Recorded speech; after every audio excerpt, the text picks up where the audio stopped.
In today's video, I'm going to teach you how to delete a project in Asana.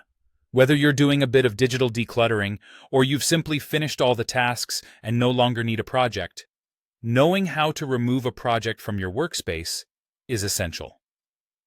So, let's dive right in. First things first, to get started, you'll need to be in your Asana workspace. Once you're there, take a look at the left sidebar on your screen. It holds all the projects you've been working on. What you want to do is find the project you wish to delete.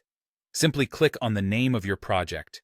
This action will open up your project view, giving you a complete snapshot of all the tasks and details associated with it. Next, while you're in the project view, shift your attention to the top bar where you'll notice the project header, typically located near the project's name. Here, you should see either a down arrow or a three-dot menu icon.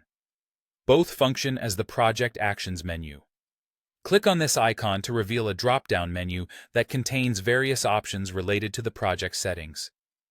Once you see the drop-down, carefully scroll down until you find the option labeled Delete Project. Click on this option, but be prepared for one final step before the project is permanently gone. Asana takes precautionary steps to ensure that you don't accidentally delete something important. So, when you click Delete Project, a confirmation window will pop up. This window serves as your last checkpoint. It'll most likely ask for a confirmation of your decision by prompting you to type the name of the project. This extra step makes sure you're fully aware of the action you're about to take. After you've carefully typed the project name to confirm, you'll see an option to click the final Delete button.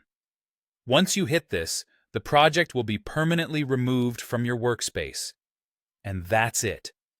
You've successfully learned how to delete a project in Asana. Remember, per Asana's design, this action is irreversible, so always double-check before you proceed with any deletions. I hope you found this guide helpful and that it makes your Asana experience a tad bit smoother. Don't forget to like the video if you found it useful, and subscribe to stay updated with more handy tutorials like this. Thanks for watching, and happy organizing.